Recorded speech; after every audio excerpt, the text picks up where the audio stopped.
It's time to talk back on Now You Know with Rob Snow. Call now And have your say. 1-833-668-2577. Welcome to Talkback, and today it's a special 3-hour edition of Talkback as we gather your reaction to the results of the federal election now that it's almost over.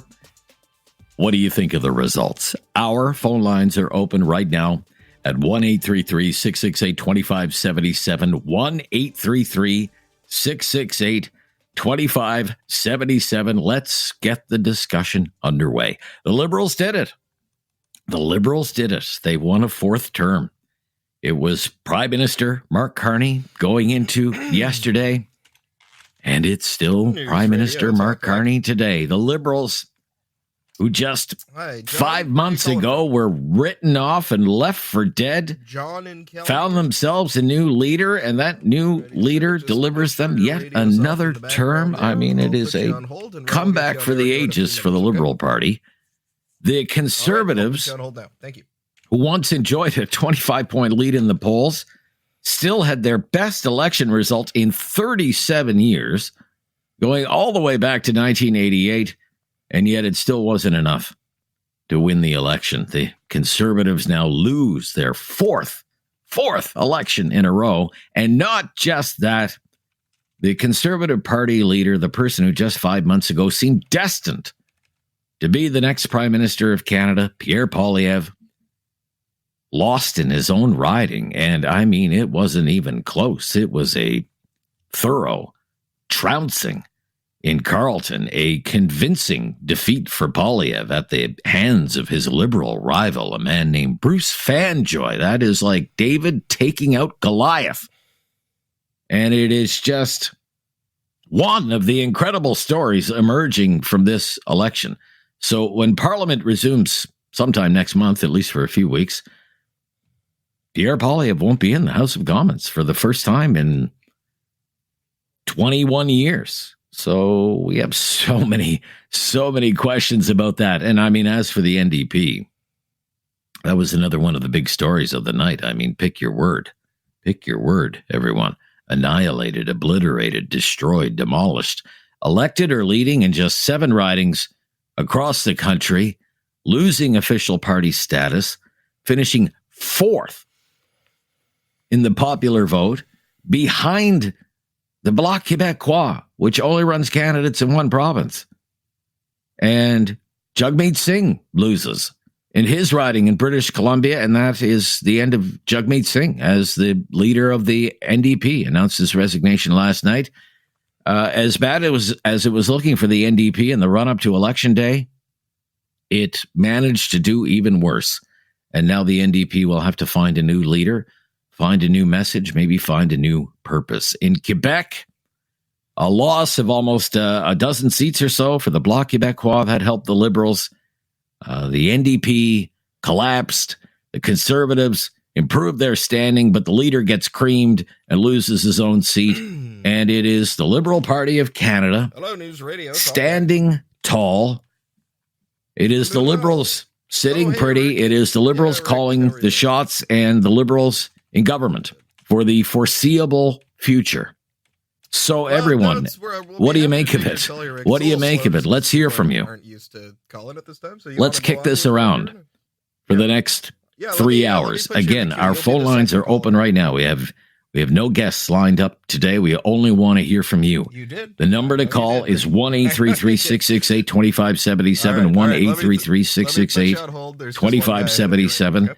And if you've never called before, just mention that, and we will make your call a priority for first-time callers. How do you feel today what's your first name? About this result? Liberals win, Conservatives lose, NDP decimated. How do you feel about this result? Election 45. Are you pleased? Are you happy? Are you thrilled? Overjoyed? Elated? Are you upset? Angry? In disbelief? Sad? Depressed? Give us a sense of how you're coping with these results today. Here's another question for you. Why do you think it turned out the way it turned out? Why do you think it turned out this way? Why do you think the Liberals won and the Conservatives lost? What were the factors that made that happen? Why is it still Prime Minister Mark Carney instead of Prime Minister Pierre Poilievre? Give that some thought and give us a call. And I mean, a big question today is what should happen to Pierre Poilievre now? What should happen to Pierre Poilievre now? He gave no indication during his speech that he was going to step down and resign as leader of the Conservative Party. Should he? And if he won't go, should he be forced to go? He lost the election. He lost his own seat. Should Pierre Poilievre really get to stay on as leader of the Conservative Party? So many questions on so little sleep. We want to get this conversation started early today. It's a special extended edition of Talkback as we gather your reaction to the outcome of the federal election. 1-833-668-2577. Our lines are open right now, and we'd love to hear from you. I'm Rob Snow with Talkback on Now You Know. This is News Radio.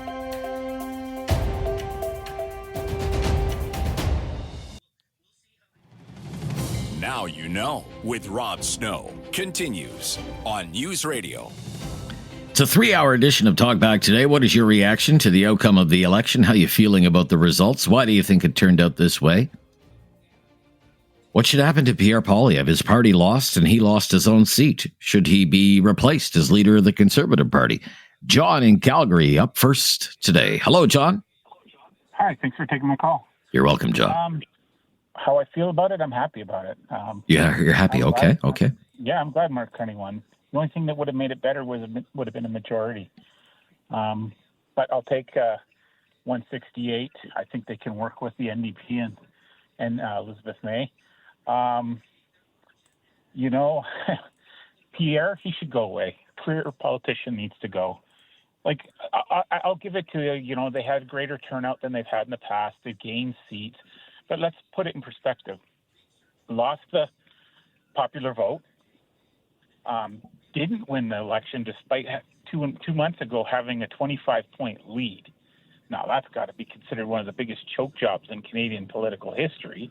Right, yeah. And he got creamed in his own seat, his own riding. Yeah. Like, I don't know how you can spin this as a positive from a Conservative point of view. Okay. And I'll give it to you my perspective. Sure. I usually always voted Conservative up until the last few elections. I just couldn't get behind the direction the party was going. I think they need to find a new leader that will get back to traditional Conservative values, drop the pandering to the far right, drop this nonsense about DEI, woke, to the media, and just focus in on the economy, jobs, infrastructure, and get back to that kind of presence, and then you have a chance of getting my vote back. But if they're going to still pander so far to the right, I won't come back, and I'll vote Liberal. Because it's just the way it is for me. All right, John. Thank you, John. You've got us off to a good start there, John. Thank you. Let's go to Rick in Dartmouth in Nova Scotia, where 10 of 11 seats went for the Liberals in Nova Scotia on election night. Hello, Rick. Hi, Rob. Hi, Rick. The one thing I could say is yesterday on your show I predicted a Liberal minority, and I hate that I was right. But nevertheless, I disagree totally with your previous caller, but that's okay. It's it's all water under the bridge now. As far as Poilievre is concerned, I always enjoyed his rhetoric and actions in the House of Commons. I'm one of the people who watch that sort of stuff. And but in terms of our Nova Scotia electorate here, really, we were the if you wanted to just take our 9 seats and subtract them, we were the balance of power. I mean, you could do that anywhere, really, but it seems to me, and this will be the last thing I say, that there's no doubt about that Donald Trump won the election for the Liberals, that nothing was going right for the Liberals until the moment he said, Trudeau, governor, 51st state, At that point, everything changed. Of course, Carney having at least a resume that sounds good on paper, but he's liable for scandals in the future, as we see. So, for as far as blaming it on Poilievre, well, I guess you could, but if there was no Donald Trump, I mean, it's the worst case of electoral interference I've ever seen. Okay, but the knives are going to be out for Poilievre now. I mean, they were out already. He should just go, okay, I tried, and the timing wasn't right. Okay. But I still think he's a brilliant guy. Right, I guess the question would be, given, I mean, it's the best result since 1988 for the Conservative Party. Not enough to get it across the finish line. One and done, or does he deserve a second chance? Well, look, I wouldn't argue with he if he gets a second chance. I'm just all right. Going by political tradition. And Jagmeet Singh, I mean, you could blame it all on him because he could have brought the Liberals down before Trudeau resigned and Carney took over, and that would have pretty much guaranteed Poilievre a victory. So it all changed with Donald Trump. Look, I got to tell you, the people here, they hate Donald Trump so much that it clouded their view, in my view, over the election. And Rick. I still think we're primed for a constitutional crisis with Alberta. Bye-bye. Well, we'll see what happens. Thank you, Rick in Dartmouth. So we will stop here. But there you hear it. I mean, very, very strange. Kind of contrarian, actually, to start this day. A caller from Calgary, where the Liberals did not do well at all last night, is thrilled with this outcome. And a pretty strong Liberal minority for now. It's not over yet. Some ridings still to be decided, and the Liberals very, very close to majority government territory. But a Liberal in Calgary very thrilled, and a disappointed Conservative voter in Nova Scotia, where, I mean, the Liberals almost ran the table in Nova Scotia. So an interesting start to Talkback Extended Edition today, post-election edition, as we pick it all apart for you. 1-833-668-2577. Join the discussion, will you? I'd love to hear from you today on Talkback on News Radio. Busy making other plans. John Lennon. Have something on your mind you want everyone to know? Call now. Hello. 1-833-668-2577. It's Talkback on Now You Know with Rob Snow. 3 hours of Talkback today, gathering reaction to the outcome of the election with Justin up next in Calgary. Hi, Justin. Hey, how's it going? I'm fine, Justin. How are you doing today? A little disappointed. A little disappointed. Okay. All right. Yeah. I kind of lost faith in Canada. Really? Okay. I just don't understand how a couple months ago all these Liberals switched over to being conservative, being so far ahead in the polls. And then all of a sudden the Liberals changed, or actually didn't change their under, but just switched them inside out and called it clean. Because it's the same party, same people running it, and the same policies. Okay. Why do you think it turned out the way it did? Sheeple, basically. What's that? Sorry? Sheeple, you said? Sheeple, yeah. People just following the herd. Following the herd, really okay. For themselves. Right, okay. And then as for Pierre, I would say, I've never really been on board with it until now. But yeah, if Alberta or the West separated, I'd be on board with that, and he can come run the West. Oh, really? Okay. But in terms of him being the leader of the Conservative Party, I mean, he lost the election. He lost his own seat. If he loses a seat and they don't want him to be the leader of the Conservative Party, like I said, you're okay with that? Run the West. You're okay with that? Okay. You want to? Well, Danielle Smith might have something to say about that, I suppose, out there. Yeah, so, you never know. All right, but you're disappointed though. You were hoping it would have gone the other way. Disappointed. Yeah, it's just I'm pretty sure most Albertans feel. I'm born and raised Calgarian, and right. I feel like we've just been kind of I would say, screwed by the East. And I think that equalization payment that we always keep dealing out, I think that $2.9 billion that we do every year basically could be used better out here. Okay. All right. Thank you. Good to hear from you, Justin.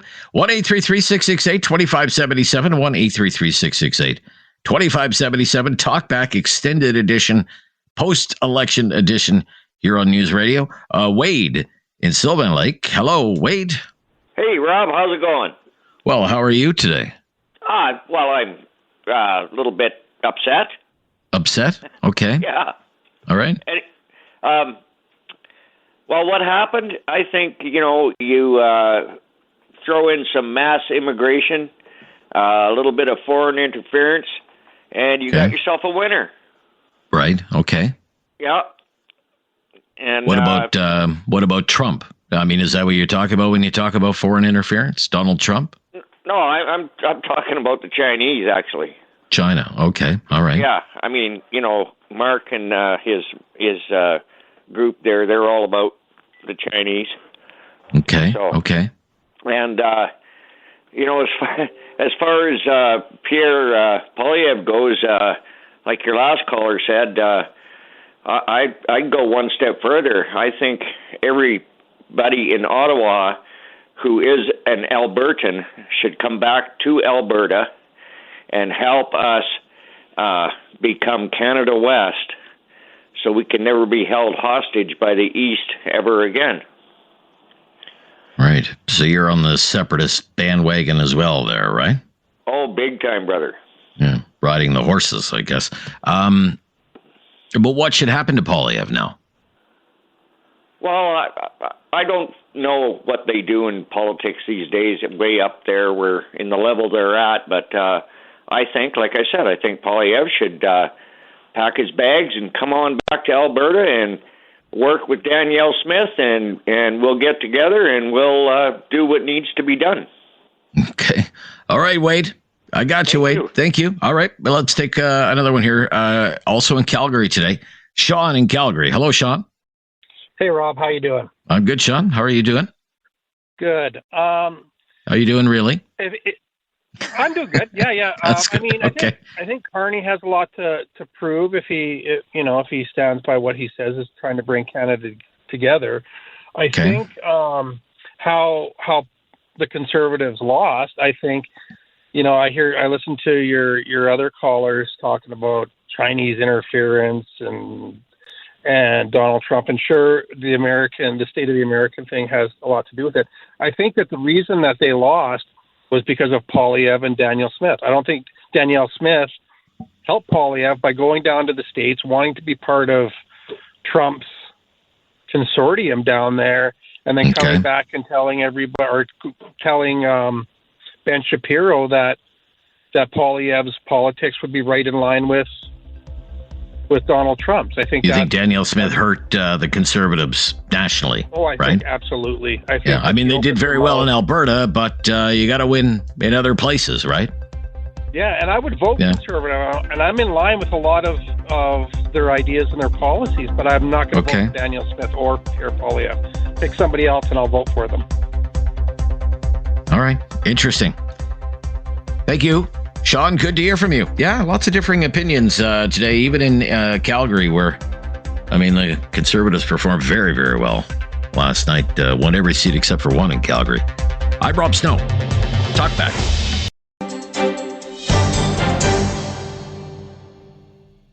It's time to talk back. On Now You Know with Rob Snow. Call now And have your say. 1-833-668-2577. 3 hours of talkback as we gather your reaction to the outcome of the election. How you feel about the result? Why did it turn out this way, in your opinion? What should the future hold for Pierre Poilievre? The Conservatives lose another election, and he goes down to defeat in his own riding. A stunning development there. Is that it for Pierre Poilievre as leader of the Conservative Party? Your thoughts on that, please. Why don't we take a call from Halifax? Can we take a call from Halifax, Dave? Let's go to Sean, I believe is in Halifax today. Hello, Sean. Hey, how are you? I'm good, Sean. How are you today? I I could be better if the Could be results better. were a little different. Okay. All right. Okay. Lots of red on the Nova Scotia map, I'll tell you that. Very, very strong performance for the Liberals. Yeah, I'm not surprised down here, it being so many government jobs and stuff like that, and the Liberals have always been a little friendlier with the government job type thing, and so, yeah, I could see that. I'm moving out of the province. I've had enough of the overtaxation and not getting what I should out of it. I'm moving back to Ontario. Okay. Okay. And then I'm just going to stay there for a little bit, and I'm just moving out west. Oh, really? Okay. Okay. You've had it with Nova Scotia going to move back to Ontario. That's very interesting. What should happen to Pierre Poilievre? I mean, you were hoping, I guess, that he would win, and that's a very good question. What I heard was through media that he plans on staying. I don't know how, if that's feasible. But to be honest with you, if they give him the boot, I say the best I think candidate next would be Dr. Leslyn Lewis. She's ran twice. She's a doctor of law. She used to be a criminal lawyer, a defense lawyer. I think she's a former immigrant, a lady of color. I think it is the optimum best option for the Conservative Party. Okay, Leslyn Lewis. Okay, all right. Yeah, well, we'll see what happens. I mean, Pierre Poilievre would have to leave first, and as you say, he's given no indication that he's going to leave, but I guess that's an option. If there's a leadership race, maybe Leslyn Lewis, maybe her name is on that ballot. I'm not sure. Okay, thank you. From Halifax, disappointed voter in Nova Scotia today, where it was pretty much all for the Liberals in Nova Scotia last night. 1-833-668-2577. Dan Veer up next in Calgary. Hello, Dan Veer. Hello, Rob. Hi, Dan Veer. How are you feeling today? It's still, how you put it? If Liberals got all the help from the media, and still they could not make up to the majority.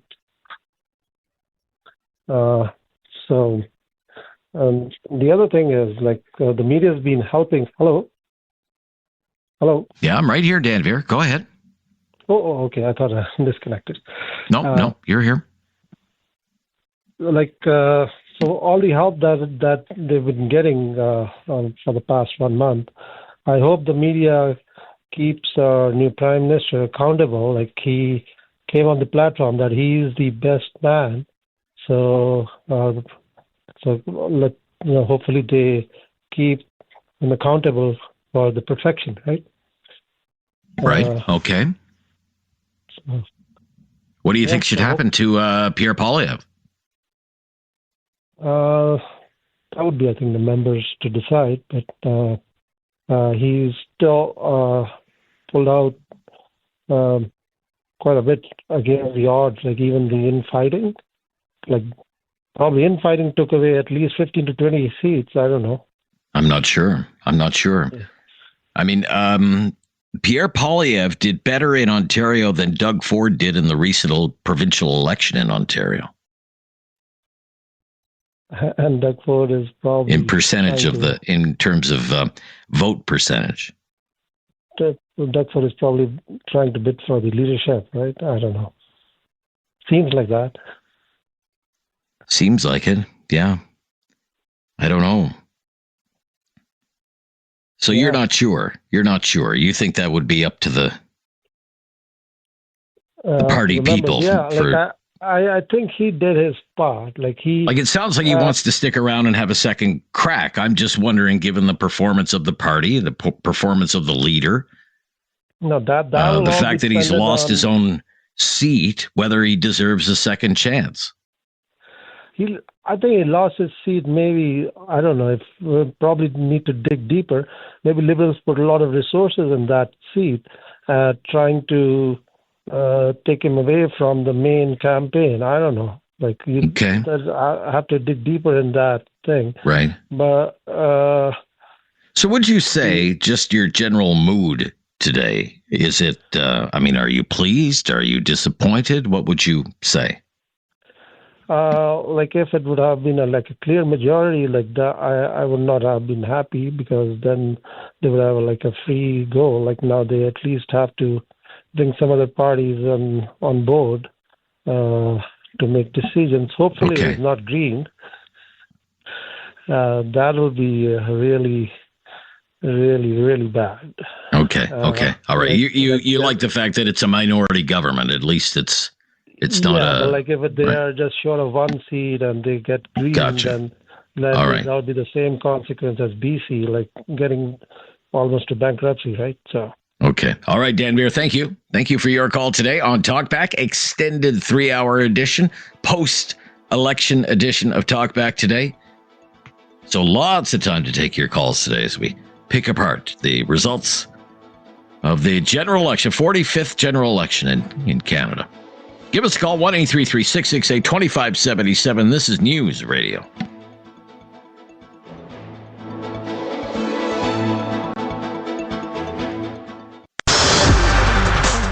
The 660 News Radio Groundworks Traffic Center. I'm Tanya Blakeney. Conditions around the city still moving well. Light volume accompany the mid to late morning commute as travel speed on Deerfoot and Glenmore as posted. In the city's northwest, 16th Avenue doing well eastbound from Stony past Crouchout and then on towards Home Road, Crouchout and through the inner city and towards Deerfoot Trail. Traveling on highways outside the city not doing too badly. North of Calgary, QE2 moves well up past Airdrie and beyond. South of the city also doing well. Highway 2 towards Okotoks. If there is something in your way, it's a free call. Pass it on. 403-291-0066. Stall, collision, distraction of any kind, of course, when it's safe to do so. Now, a look at the forecast. Here's meteorologist Michael Coos. More cloud through the afternoon. It's a gray day, chance for showers, risk of thunderstorms, highs in the mid-teens, and windy as well. Nicer tomorrow, mind you. Gets back up to 15 under a mix of sun and cloud and all sun with a high of 21 on Thursday. Today's high up to 15.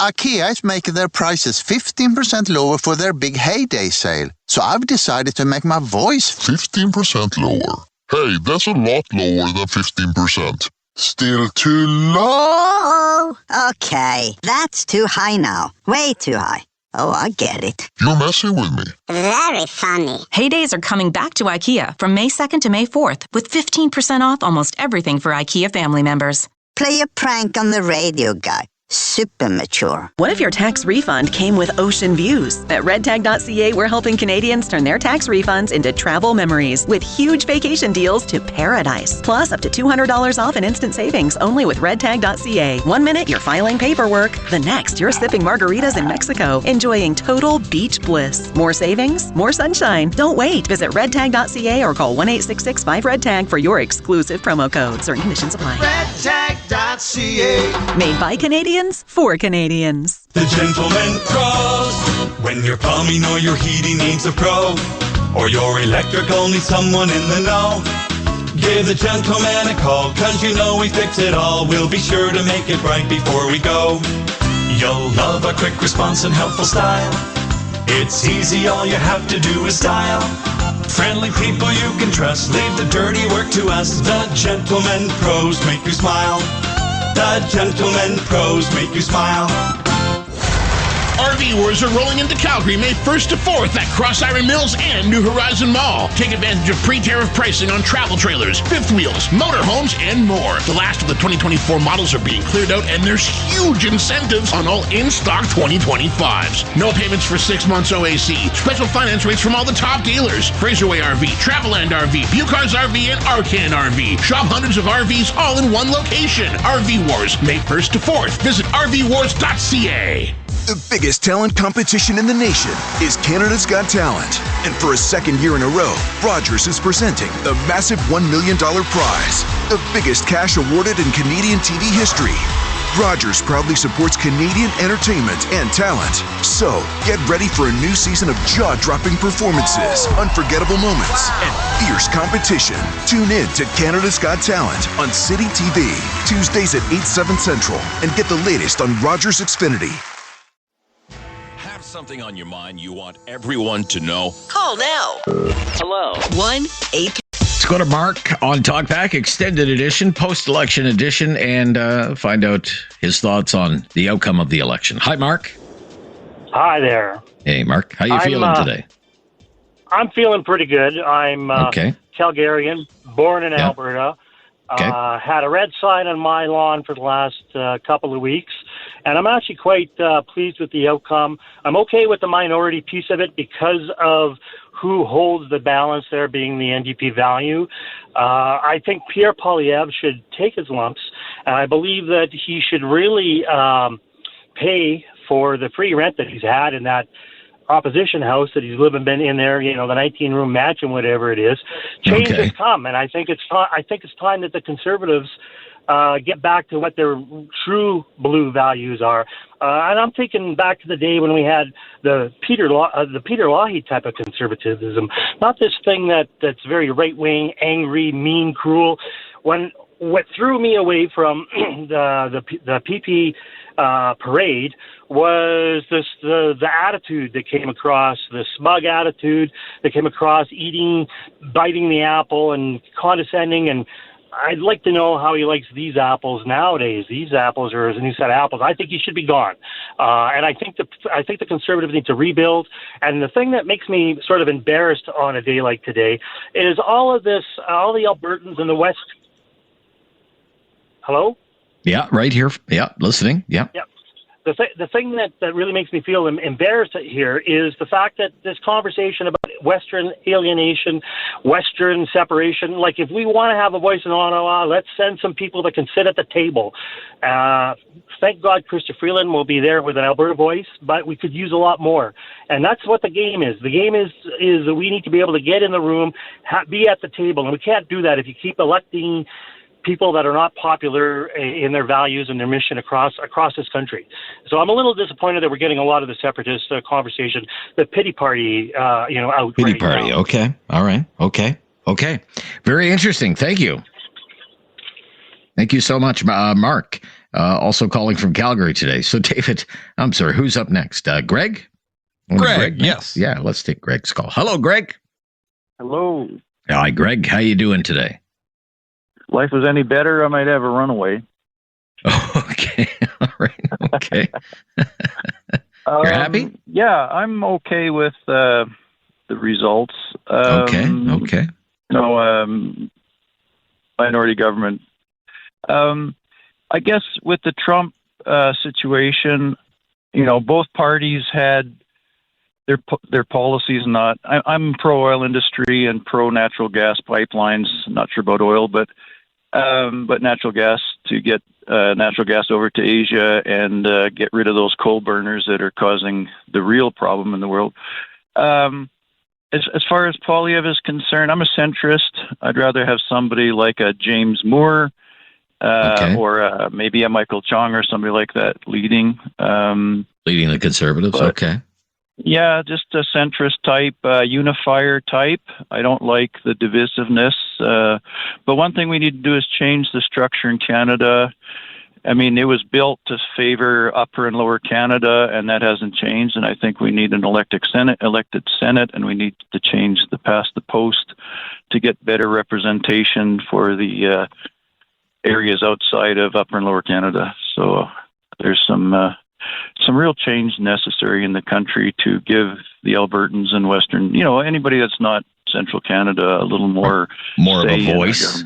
Right, more of a voice. Okay, all right. And that would get rid of the Western alienation feelings, I think. But we need participation, everybody at the table. We need people that want to talk. Let's go back to the old, as your previous caller said, the Peter Lougheed type of discussions and respect. Anyway, that's my feelings. Right. But if Pierre Poilievre, if this is the end of Pierre Poilievre's political career at the ripe old age of 45, you won't be shedding a tear. Well, the sounds of it. Well, he's had a good run. He's had a good run, yeah, 21 years. For a long years. time. He gets his pension and indexed benefits for the rest of his life. He's doing just fine. So I'm not too worried about him. And he's made his contribution, but he's just too divisive for the country and too caustic and I don't know, whatever. So sure enough. Yeah. Okay. Anyway, all right. It's kind of it's a cruel business, I guess. Thank you. All right. Very good. Very good. Greg, thank you for your call as we stop here. Extended edition. This is hour number 1 of 3 today of Talkback post-election edition. Pick over the remnants of the general election.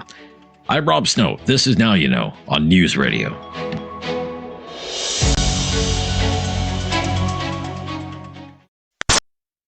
It's time to talk back. On Now You Know with Rob Snow. Call now. And have your say. 1-833-668-2577. So we have a few lines available. We're just kicking around the results of the election here on Talkback today. And we'd love to hear from you. Your reaction to it, how you feeling about the results, why you think it turned out the way it did, and Poilievre's future. This was someone who had victory within his grasp, and it just didn't turn out that way. The party lost, and he lost in his own riding of Carleton in the Ottawa area. Is that it? One and done? Does he deserve a second chance as leader of the Conservative Party? Join the discussion, please, at 1-833-668-2577. I believe we have Bob on the line. Lots of calls from Calgary today. Calgary painted blue last night. Hello, Bob. Hey, Rob. How's it going? How are you, Bob? More importantly. Good. Good. Great, thanks. Okay. Actually. That's good. Yeah, I just right. I was highly disappointed with the outcome of the election, of course, but okay. Yeah, I thought that because of Trump saying that he liked Carney and he didn't like Poilievre was highly manipulative. I thought a lot of Canadians vote on a fear-based idea that, I just really felt disappointed in Canadians that it voted based on fear. And, based on fear. Okay. Yeah. Okay. So it really, I think I liked what your other caller said about back in the Lougheed days, the way the respect was. I feel like politicians today are like kids that kicking sand in the sandbox. I really don't like the way things are in the House of Commons. All the bickering, the way they act these days is terrible. Well, social media has had such a big impact on society, and it's also impacted our politics because now so much of it is politicians trying to capture that moment for social media so they can put it on their X accounts and their Facebook accounts, and these gotcha moments or great lines or highlights or whatever. Exactly. Right? I agree with you. It's not really useful that way. I do think that Poilievre is the right guy for the job. He is an honest, straight shooter type of person. But things that I haven't liked about Conservatives over the years is that they tend to take away from hospitals and institutions and schools, education, things like that. And I think that if, it doesn't matter what the party is, if they get a little less left or right, a little more centered and take care of everybody instead of being so far this way like the Green Party or so far to the left and, take care of everybody in general, make sure that people aren't dying on the steps of the hospital and make sure right. LGBTQ. Right. You'd kind of like a more, I don't know, it sounds like you want a more compassionate conservative movement, something like that. Yeah, everybody has to be, respected. Not that I'm not pro this or pro that. Like I'm pro oil and gas. Let's take care of our resources while we have them.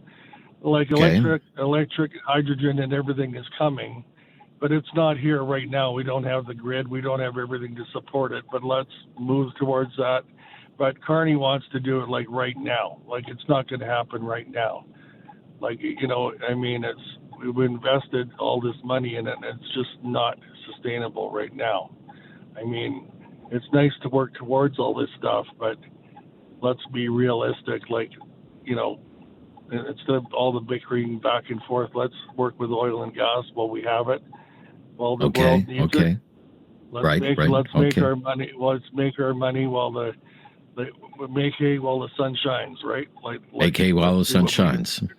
Right. Let's do what Canada needs to do while we have it, and then we'll move on when we can sustain it. Right.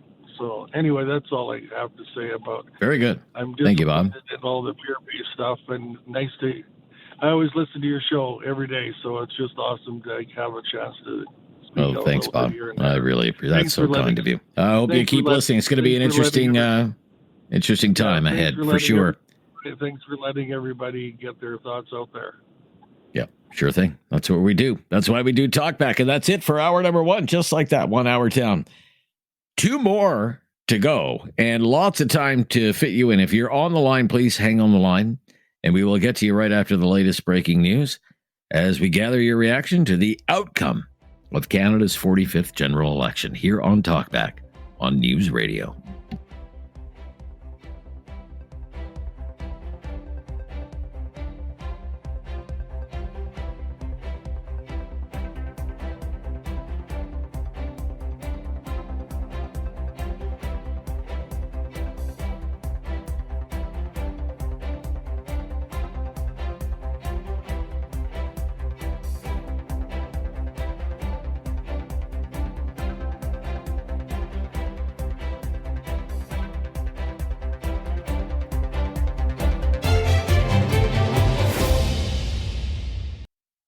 It's time to talk back on Now You Know with Rob Snow. Call now and have your say. 1-833-668-2577. Welcome to hour number 2 today, an extended edition of Talkback, post-election edition. What is your reaction to the outcome of the federal election? How are you feeling about the result? Why did it turn out this way? What about Pierre Poilievre? Big news of the night. Not only do the Conservatives go down to defeat for the 4th time in a row, but Pierre Poilievre is out. He lost his own seat. It wasn't even close. He was crushed in the riding of Carleton, which is in the Ottawa area. Is that it for Pierre Poilievre? What do you think? Or does the man deserve a second chance? 1-833-668-2577. We have a line available there, but we're going to Halifax right now. Simran is up here. Hi, Simran. Hi, Rob. How are you doing? I'm good. How are you today? Not too bad. I was... Not too bad? Yeah, I'm pretty much happy, I guess, Okay. But I would be more pleased if the Liberal probably had the majority number. But, still, they got in the power, I guess. Mr. Carney is the right person for the job, I guess. Okay. You wanted a Liberal majority government, though. Just not quite. Close. Yeah. Pretty close. And I mean, it's what we would call a de facto majority. I mean, they're so close. They should not have much trouble governing, I don't think. Yeah. I mean, the math is working in their favor.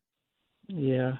And for Mr. Pierre Poilievre, I would like to, see him still in that Conservative leadership. I don't like to leave, quit as a leader of the Conservative Party. Because I'm a person, I'm not stuck with one party. So, if Mr. Carney doesn't do his job good for next how many years, it depends his government stick around or not. So I like Pierre Poilievre, but I think at this time, Mr. Carney might be the right choice as the Prime Minister of Canada. Okay. Yeah. Very well. Thank you, Simran, for hanging on there. A happy voter in Halifax, Nova Scotia today. Back to Calgary we go with John. Hello, John. You're on the air. And a very good morning, or I guess I should probably say good afternoon in your case. It's afternoon here. It's morning where you are. Yeah. Okay. What's your reaction to the outcome of the election, John? Well, I guess I would like to say that, of course, I'm disappointed.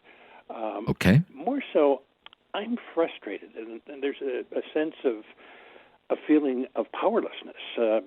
I've been in Calgary for 50 years, although I was born and raised in Ontario. I have come to believe that there is not a way that Alberta's issues will be recognized within Canada. I'm not a separatist. Nothing bothers me more than the thought of separating. But what is happening for the last several elections, and frankly, I predict for the next several elections, is going to be the same. There was a gentleman a while ago that phoned in and said, well, all you have to do is vote Liberal and all of your problems will go away. Even if you grant that he might have sense behind that statement, it's not going to happen for a number of years. So we're sitting here in Alberta, powerless, frustrated, paying a great deal of money into Canada, being denied the opportunity to monetize a resource that has time sensitivity to it. Ultimately, somebody's going to come up with something better than oil and gas, and we will have had lost the opportunity to sell it. So I found myself listening to a number of people. I think somebody earlier said a pity party. I'm not sure I like that, but there is a concept that I would rather now complain than find a practical way to do anything. And so I found myself sitting here thinking, okay, what the heck can we do other than whine?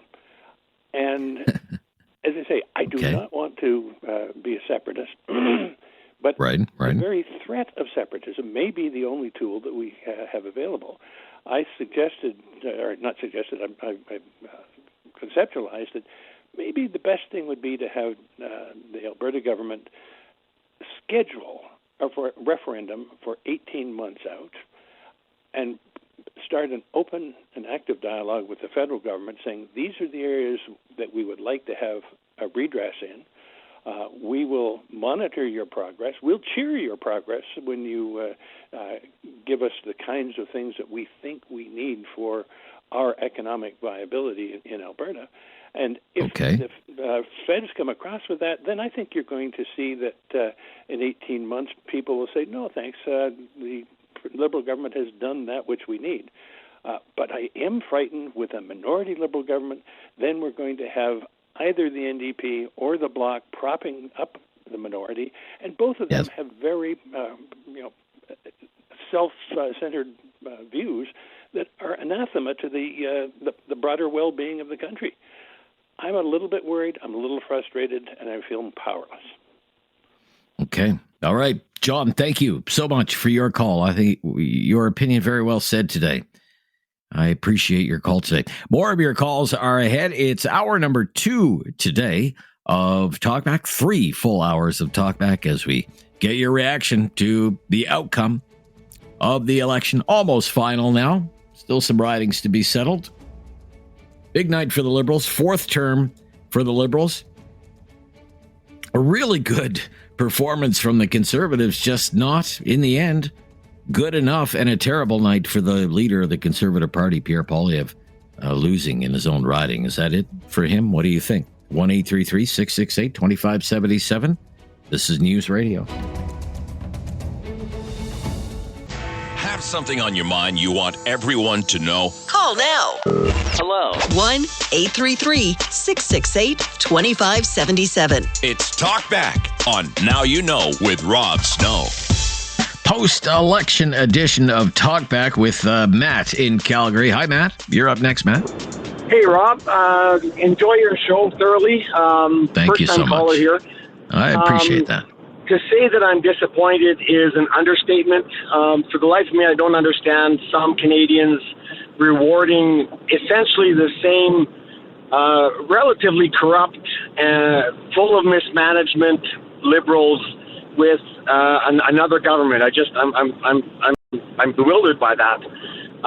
With respect to Poilievre, I liken this to when Paul Martin took over from Jean Chrétien, and it was a short-lived government, and Stephen Harper came in. He lost against Paul Martin. He stayed on. I think Poilievre should stay on. He'll have to find run in a by-election in a safe seat. I think he is a well-spoken, brilliant man, and I know many, many, many people in Western Canada, not just Alberta here, but in British Columbia as well, that would support him. So that's my thoughts on it.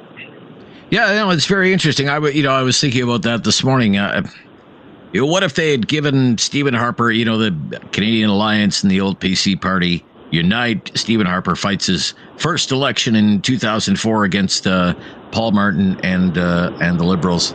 And loses, but holds the Liberals to a minority government at that time. What if they had tossed Stephen Harper overboard right after that? Exactly. Right. Stephen Harper went on to win 3 consecutive elections, 2 minorities and a majority government, and governed longer than Trudeau did. Right? Is that in the cards for Pierre Poilievre? I don't know. I think he could do it. I think he could do it. Okay. Yeah, we'll see what happens. I mean, with Mark Carney, there are risks. And one of the risks is what I call analysis paralysis. As you said, there were high hopes for Paul Martin when he took over from Jean Chrétien. Paul Martin, business-minded liberal, knew the financial world, helped balance the budget. But once he got the job, he couldn't make a decision. And he became known as Mr. Dithers. That was Paul Martin's nickname. Exactly. Yeah, Paul Martin, Mr. Dithers. So Mr. Carney knows central banking. Mr. Carney worked in the Department of Finance, but will he be able to get anything done? Exactly. That's a big unknown with him. What if he can't deliver on his promise to deal with Donald Trump? What if Trump just strings Carney along? What if Trump just continues to toy with Canada? We're dealing with Donald Trump here, not necessarily a rational actor in the White House, right? Yeah. What if the economy worsens? What if inflation increases? There's a real risk of that. What if interest rates go up? What if unemployment goes up? What if the economy goes in the tank? You don't think the government's going to wear that?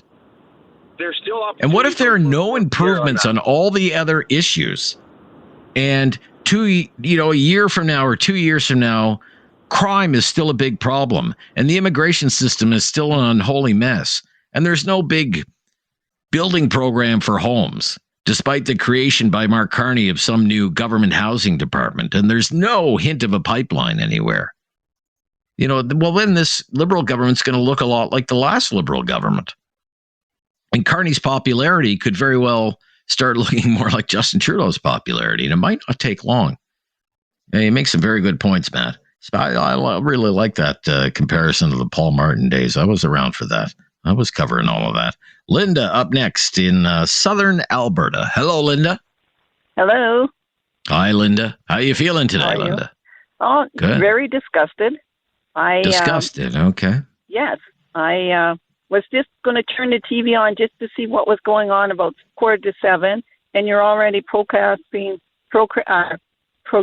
that the Liberals are winning, and people hadn't finished voting. BC hadn't finished even voting. So to me, that's campaigning. But yeah, I'm totally disgusted with the way it is. I'm a 5th-generation Canadian. I am a senior. I did not vote Liberal. I have never voted Liberal because of the corruption that I feel is going on. And I do feel that it's very slanted because again, with the Upper and Lower Canada thing that was established years ago. So, yeah, I'm totally disgusted. If I had enough money, I would move countrywide, not province-wide. And I have people out here we coffee with that farmers are saying, well, what are we going to grow now because of the tariffs? Because of the EV tariff on China, they are losing their place to send their canola, their beans, etc. So, yeah, I think you've got a lot of disgusted people down here. That's my thought. Let me ask you, Pierre Poilievre, what did you think of the job he did, and do you think he deserves a second chance? Well, the problem with Pierre Poilievre is he's honest. Honest people come off as crap. We're not people that know how to fancy up the words or direct, conversation away from what they're really thinking. So, yeah, it's to that. And you mentioned Peter Lougheed. Well, Peter Lougheed was the one who gave guys the transfer payments. And that's still costing us. Okay. When it came to Paul Martin, I remember Paul Martin being in there. And I remember Paul Martin doing the thing with the dock because there was a problem with the dock workers not getting the right wages. And he moved his company down to Panama so he wouldn't have to concur with what he was establishing as a rule for the rest of us who were working in that area. So, yeah, to me, the Liberals are what they are, and they've always been. And the people down there are supporting them. I wonder how many of them are first or second or even, generation Canadians. How many of them have gone whatever, through? As long as they're Canadian citizens, they get a say in the election. Yeah, but I'm saying, do they have the experience that we as fifth generation Canadians have with the way the politics has gone in this country? Well, whatever. If they've been here 20 years or 200 years, it doesn't matter. Each person, as long as they're a Canadian citizen, has the same right to vote in the election, ma'am. I'm going to wrap up our conversation there. Thank you. I'm going to run. Linda, thank you. I know where you're coming from. I sense great frustration and even anger. And I understand that. Not surprised to hear that this morning from Southern Alberta. Sounds like rural Southern Alberta to me. 1-833-668-2577. Have your say on Talkback on News Radio.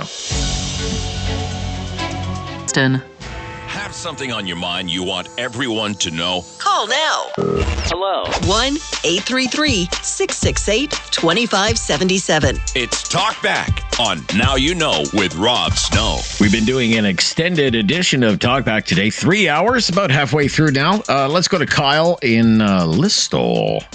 Hello, Kyle. Are you moving? You've called the movers. You're packing up. You're leaving. That's it. It's over. Are you gonna come visit me? I'm fine just where I am. There'll be a guest bedroom for you, Rob. I am not surprised at how this election went. I'm more disappointed in Canadians that voted Liberal that you saw. You look at the East Coast; they don't care about Canada. They just want the Liberals in Quebec. We know how Quebec goes. They don't care about Canada. They're just in it for themselves. You got Northern Saskatchewan that turned red. You've got the Northwest Territories and Nunavut that turned red. They don't care about Canada. They just want the same government. Sean Fraser's still in it. Chrystia Freeland's still in it. Dominic LeBlanc is still in it. These are big ridings that they were in and they've won. So I mean, it just shows you. Poor Alberta, I saw them go bright blue everywhere except for maybe it was like Calgary Centre or Edmonton. I feel for them, but these East Coasters, they're just in it for themselves. They don't care. Get rid of the carbon tax. Oh, perfect. We're going to go red again. The carbon tax is going to go in. Gas prices are going to go up. It's going to go back to how it was for the last 10 years in a couple of months, and people are going to just complain about the whole thing all over again. I think, and then one more thing just to get to your point and I'll let you go, about Pierre Poilievre and the Conservative Party, if he should still be a leader. I mean, who else are you going to go for? Pierre Poilievre was supposed to be the guy that did it. I mean, we don't have anybody else to fall back for on the Conservative Party. We already went through Erin O'Toole. We already went through Andrew Scheer. Pierre Poilievre, who's next? There's nobody next to take over for him. So you never know. I feel bad. So, yeah, there you go, Rob. All right, you feel bad. I will say this, where Kyle's calling from in the Kitchener-Waterloo area, Conservatives did pretty well there in that part of the country last night. They took the riding of Cambridge, Kitchener Centre, Kitchener South, Middle East Halton Hills South. That's a new riding. Parham Gill there. He was with Doug Ford's government in Ontario. Perth, Wellington. Waterloo went Liberal again. Bardish Chagger again, Dave. And Michael Chong won in Wellington, Halton Hills North. Michael Chong. So, good night for the Conservatives in that part of the country. In Calgary, Mel is up next. Hello, Mel. Hello, Rob. Hi, Mel. How are you doing today? Pretty well disappointed. I think the turnout is going to be a disaster for Canada economically. I don't see any change from the policies of the last 10 years. And as far as Poilievre goes, I think he should remain as a leader. You do? Okay. He's an upfront guy, so that's my thoughts. You would give him a second chance? Absolutely. As the leader and fight another election. I mean, it's a minority government right now. I don't know how long it's going to last. I mean, some people are saying we could have an election in 6 months. I don't know if it'd be 6 months. I could see the government lasting 2 years. I could see the government lasting 2 years, but maybe 2 years from now, maybe 2 years from now, the Liberals are it's kind of a honeymoon period for Mark Carney right now. Nobody really knows the guy. Right? Right. 2 years from now. I agree. Poilievre should be 11 years, I guess. 11, 12 years in power for the Liberals by then. And unfortunately, there was a political analyst from the U.S. that was on the Roy Green show last summer. Okay. He stated that if Trump got in, the Liberals would win. Oh, really? And that was last summer, yeah. And here we are. Okay, thank you. Good to hear from you. Thank you. All the best. More of your calls ahead right after the latest breaking news on Talkback on News Radio.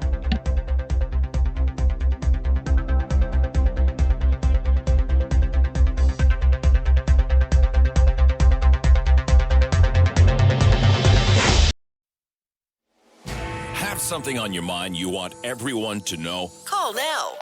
Hello. 1-833-668-2577. It's Talkback on Now You Know with Rob Snow. Talking about the outcome of the election with your help, the Liberals, I mean, you have to give them credit, David. They put Trump in the window at every opportunity. I mean, every stump speech, every TV ad, during the debates, the platform, Trump, nonstop Trump. And it worked for them just enough. Carried them to victory, really. A fourth term. Wow, very rare in Canadian politics. As for what Mark Carney does now, I have an idea what Mark Carney should be doing right now and his people.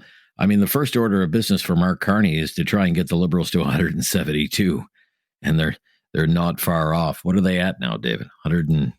168, right? 168. They're 4 shy and still polls to finish up. So could still happen. Right. Okay, but let's say it stays at 168. Right now, if I was the Liberals, this is what's probably happening in Ottawa. I would gather right now. I would have people like Steve McKinnon, who won last night from West Quebec, riding close to Ottawa. Someone like Dominic LeBlanc, who won again last night in New Brunswick. You have those guys working the phones, and they are calling every single remaining NDP and Bloc MP, and you know what they're doing? They're putting out feelers. You want to come over? Cross the floor? Want to come over to our side? The Liberals have 168 seats right now. Maybe the number goes up, but it's not really 168 because they're going to have a speaker. There's all this talk. Elizabeth May's not going to be the speaker. The Liberals are going to want this. They're going to name the speaker. Okay. So they need to find 5 MPs to join them. You make a pitch to those remaining few NDPers, and you say to them, "You want to join us? We're mostly the same anyway. Why don't you come on over?" And you know what you do? You dangle a cabinet post in their faces. Politicians like limos and drivers and big pay raises, Dave. And an office and a staff. If these people are in the NDP, they're basically independents. They have no staff. They have no research budget. They can't sit on committee. And none of this stuff. That's what I'd be doing this morning if I was the Liberals. Who wants to come over? And let's get this thing to 172. That's what I would be doing right now. Jason in Kitchener's up next. Hello, Jason. Yeah, well, you were saying a lot of what ifs and mentioned Trump. What if Trump just played us? Because he was saying he wanted Mark Carney. It's like, well, why would he want a Liberal? But he said he wanted a Liberal. And then he knew every time he mentioned the 51st state, it sent Ontario, Quebec, and the East all wild and pushed everybody over to the Liberals. But does he really want those that would be Democratic strongholds that can't live without Alberta's money? And I'm sure he knows that Alberta, Saskatchewan, and all that have all kinds of resources and could be very profitable for him, are all feeling isolated already. So we get another Liberal majority, and they may be willing to be the 51st state. Because the eastern provinces, they're never going to agree to it. But, I mean, if I was I think if he offered Alberta a good deal right now, they'd be right in on it. I would be. Oh, really? Okay. So how are you feeling about this election result here? Are you disappointed with it, or? I am very disappointed, very discouraged. I had high hopes, and I was hoping for a good future for my kids. but that doesn't seem like it's going to happen now. And what about Poilievre? Would you give him a second chance if you were the Conservatives? Well, from what I understand, his numbers were actually extremely good. He pulled in a lot of seats, and that's with the NDP totally collapsing, the Bloc collapsing, and those seats going to the Liberals. So, I mean, if the NDP would have been able to hold on to their support, would he maybe be holding minority government? Hard to say. Hard to say right now. But do you think he deserves a second chance to fight another election? I kind of do. Okay. But maybe we need a different. It seems like we might need something different, more liberal. But then why not just? I don't know. Why have a Conservative Party? Yeah. Okay. Yeah. Very good. But, Thanks, Jason. Thank yeah. Bye. I think we're going to Halifax next. Paul is up next in Halifax. Hello, Paul. Hello, Rob. Can you hear me? Hi, Paul. Lots of red in your part of the country. Well, what's the alternative? We voted for the strongest leader this way, and I'd like to say the last 15 years, where did we go economically in the G7 or 8? Up or down? I suspect we went down. You're wrong. Anyway, I don't mean to I'm say wrong? that, Rob. I think you're pro-conservative myself, but I am not. I'm a no kidding. Are you new around here? You're new around here, I'm sir? 68 years old, okay? Yeah, okay. All right. I sailed all over the world, and I Very voted good, sir. Conservative. But when I got older, I voted NDP, and I voted Green, even locally, right? Fair enough. You know Yeah. why?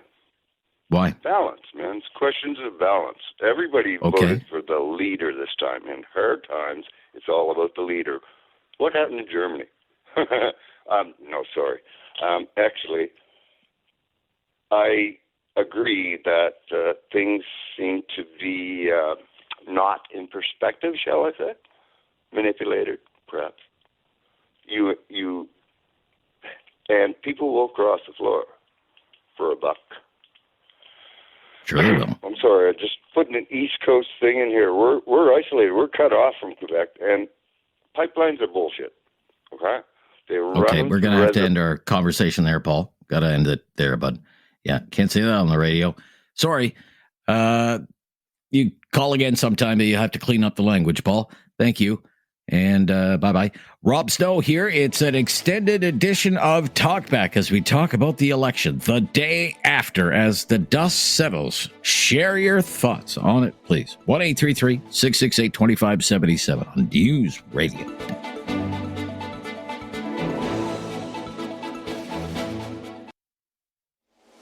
Have something on your mind you want everyone to know? Call now. Hello. 1-833-668-2577. It's Talk Back on Now You Know with Rob Snow. As we dissect these election results, get your thoughts on the election and maybe talk a little bit about Pierre Poilievre and the Conservative fortunes last night. John in Mahone Bay, Nova Scotia. Hi, John. Hello, Rob. How you doing? Hi, John. I'm good. How are you doing? Not too bad. Just going to pull off the road here. Okay. All right. Disappointed. You're disappointed. Okay. Why are you disappointed? Yeah. Well, I'm disappointed in Canada as a whole. Okay. And I heard your gentleman from out west talking to us Easterners down here aren't part of Canada. Blah. Rob.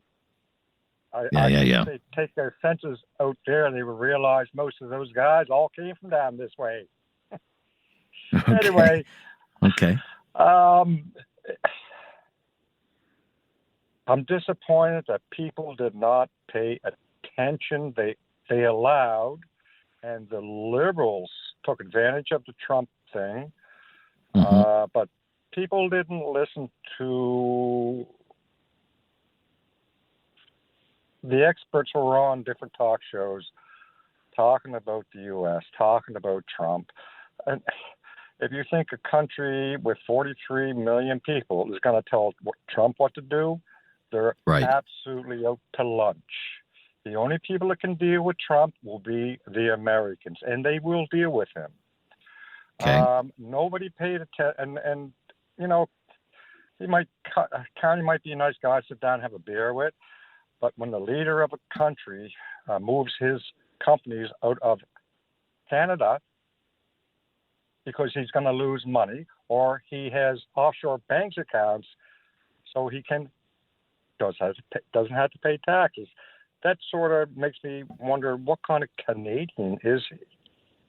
Okay. When it comes to the Conservatives, yes, Poilievre should be gone. Really, should be gone. Okay, lost the election, lost his own seat. By any measure, that's a defeat, right? That's a defeat, and people should ask, well, how can you lose your own seat? So There's something not right there, and his whole attitude throughout this whole campaign, and even before. I mean, it's all right to be a pit bull, but man, it doesn't appeal to everybody. And clearly, just for all the Westerners, us down here on the East Coast, we are isolated. As we all know, Canada stops at Quebec, and that's it. It's always been like that. I'm 68 years old this year, and it's always been like that. So we are part of Canada. We don't have the resources that the upper Canadians have. However, we're part of the family. So if the country wants to stay as a country, which I hope it does, some type of movement has got to be made. And if the Liberals can let this Mr. Poilievre go and get someone to hear it, bring the country together, I will vote. And I did vote Conservative. I didn't vote because of Poilievre. I voted because I didn't want to. You think they could do better with you think they could do better with a different leader? Maybe get them over the top. Somebody get them over the top. All right. Thank you, John. Good attitude. Yeah. With a good attitude. All right. Interesting. Thank you. Thank you, John, in Mahone Bay. Not far from Lunenburg. Mike in Kitchener up next. Hello, Mike. Hey, how you doing? I'm good, Mike. How you doing? Hey. I'm good, Mike. What do you think of the result? The results, I think, for me, is okay because I voted Liberal. But Okay. I think for the election itself, I think for Carney, he got a majority of his votes, majority of his seats, but he doesn't have a majority itself.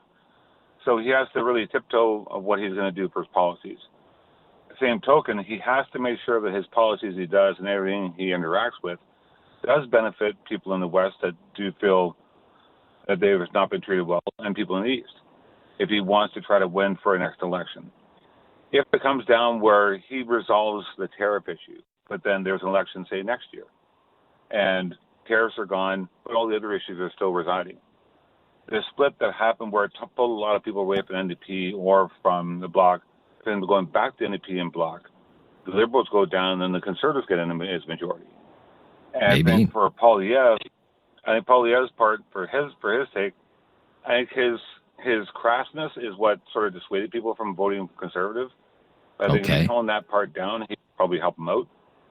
But and also, I think for him, he did get a number more seats, so he doesn't need to be replaced. I think he just needs to have a little bit more training to how to run his election the next time a little bit better. I don't know. After 21 years as being one person in the House of Commons, it's a muscle memory. Can you? Oh, yeah, I mean, he's a young man. He's 45, but he's an old political warrior, and I guess can you teach old political warriors new tricks? If he wants to retain his job, he needs to, right? Like right now, he doesn't. He's going to have to, I guess. Yeah. But I think he should remain in there, but I think they just need to groom him a little bit more on it. But I think the next election, if Carney doesn't come through with his promises and doesn't help out the West and East Coast, he's not going to be around much anymore after that. Very interesting. Okay, thank you. It will go to the Conservative again. Okay, all right. Thank you. Good to hear from you today. We'll stop here. Be right back with more of your calls on an extended edition post-election analysis today. Here on Talkback with your help at 1-833-668-2577 on News Radio.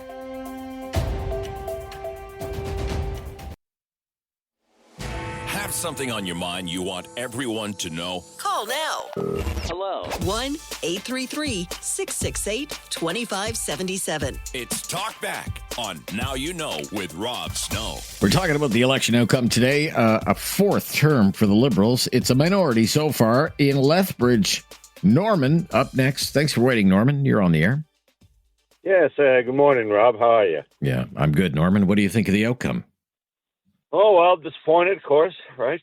Okay, from Alberta okay. and that there. It's too bad it went this way, but there's one thing that I really didn't like, and that's, well, at least Pierre congratulated Mr. Carney, but Mr. Carney did not return the favor to Pierre when he was doing his speech last night. Plus, he belittled all of the conservative people that voted for Conservatives. I don't think that's a good way to start your candidacy, and expecting people to follow him and expect, to bring people together. The first words he says is division, right?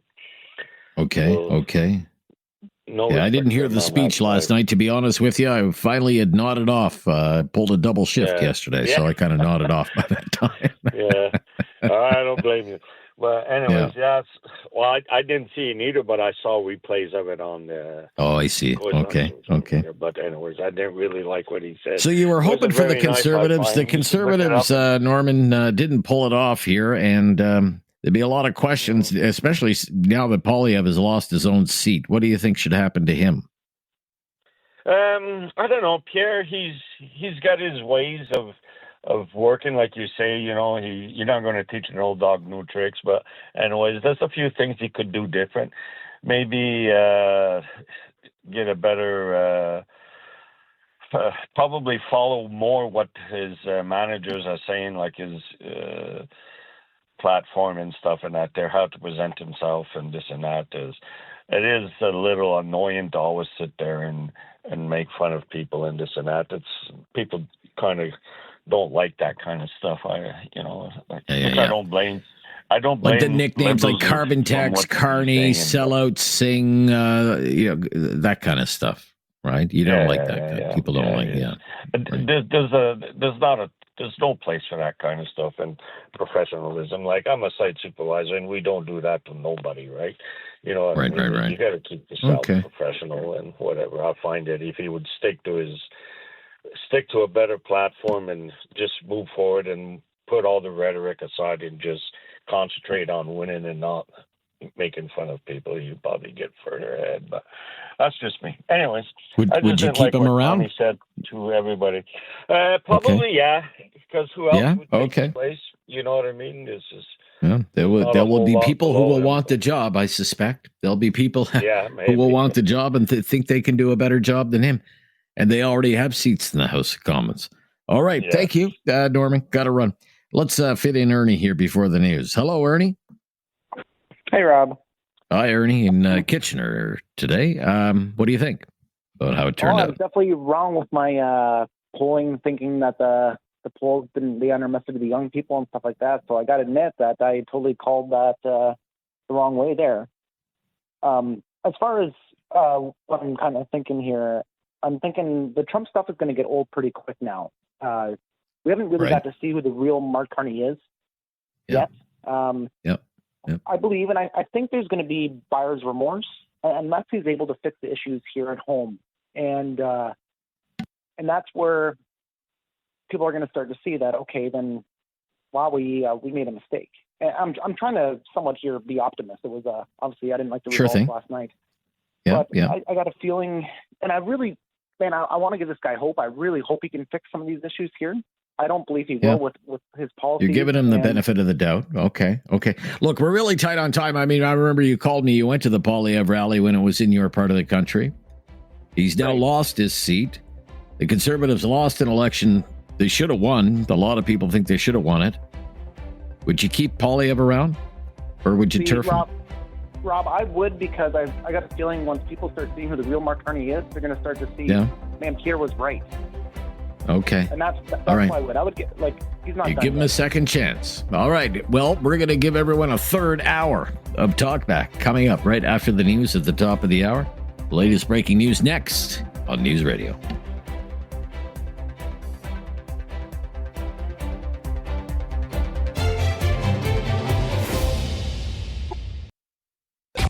time to talk back. On Now You Know with Rob Snow. Call now. And have your say. 1-833-668-2577. It's been an extended edition of Talk Back today. 3 full hours of your calls and getting your reaction to the outcome of the federal election and how you're feeling about the result, why you think it turned out the way you did, what happened to Poilievre and the Conservatives. The Conservatives lost. Poilievre lost in his own riding. Let's continue our conversation. Truro, Nova Scotia. Matthew up next. Hello, Matthew. Hello, Matthew. Are you with me? I think we lost Matthew. Let's go to Jason in Cambridge. Cambridge went for the Conservatives last night. Hi, Jason. Yeah. How are you, Jason? I'm well. How are you doing? Good. Just fine, Jason. A little underslept and over-caffeinated, but I'm otherwise okay. Yeah. I was over-caffeinated watching the election last night, too. Don't worry. So I'm with you. I just wanted to call that I appreciate your show. I'm pretty much at center-left. I mean, I voted both ways. I voted for Rob Ford in the provincial election, but I did vote for Mark Carney in the federal election, and I like getting both sides of people's opinions when it comes to politics. I just wanted to express to a lot of the people that are saying about Byers v. Morris and what Mark Carney has done, like, this is someone that's now in power that hasn't had this kind of financial chops in decades as a Prime Minister of Canada. I mean, running the Bank of Canada for 5 years through the financial crisis, which was the greatest financial crisis of our lifetime, going back to the Great Depression. And coming out of that ahead, you had a caller that was right on point about where Canada stands in the G7 and G8 in the last 15 years. Mr. Carney purchased a lot of U.S. debt. We're the 5th largest holder of U.S. debt. Between us and the Cayman Islands, we kind of rotate 5th and 6th if you look at stats. Now, about 4 weeks ago, Mark Carney had a closed-door meeting with the European Union and invited Japan into that meeting. Well, Japan is the largest holder of U.S. debt. And between the European Union, Canada, and Japan, there's $3 trillion there. Right. If you notice, after that meeting, the bond market started collapsing and U.S. Treasury prices started escalating because Yes. it's pretty obvious that we were starting to sell some of our U.S. debt, which put an immense amount of pressure on the U.S. So the reason we don't have retaliatory tariffs are because of some of the actions Mark Carney took in the past in purchasing debt and in just making the decision to sell debt. And when he said to Trump, we're going to hit you where it hurts, he wasn't talking about putting tariffs on red states. He was talking about selling some of our U.S. debt because that closed-door meeting instantly changed Trump's attitude, and we had no retaliatory tariffs. We were excluded from that tariff board that Trump put up for a reason. So but we still have tariffs. We still have tariffs on steel. We still have aluminum, autos, auto parts, energy, potash. All kinds of tariffs, sir. Let's not kid ourselves that we don't. Not because of Mark Carney, because Trump has put those tariffs on. Yes. So we didn't. If we put $160 billion worth of tariffs on because Trump put retaliatory tariffs on us, we'd be in a much worse spot. Now, we never played that card. That $160 billion didn't go into place. Carney didn't pull that trigger, but he didn't have to because he put pressure on the U.S. in a very smart financial way. With starting to sell off some of the treasuries. That's an interesting way to look at it. If the bond market collapses, U.S. interest rates increase, and the U.S. is going to finance $9 trillion of their $36 trillion this year. They have to refinance. They can't have interest rates going up. It'll cripple them. So while he says Canada holds no cards, we actually hold some cards. We're your 5th largest holder of debt, and we could wipe out 1/3 of our national debt if we just sold off our U.S. debt. So those are some of the smart financial things Mr. Carney has done, and I just think that we shouldn't be so negative on this guy out of the gate. He's got some financial acumen that nobody's had. So thanks for your time. Gotcha. Thank you, Jason. Yeah, all very interesting. Okay, Aaron in Halifax is a first-time caller. Let's bring Aaron on the air. Hello, Aaron. Hey, Rob. Thank you for having me on your show. Yeah, you're most welcome. I have a statement to make first. Okay. I want to say that we live in a democratic country where everybody every Canadian citizen has the right to vote freely without an exception.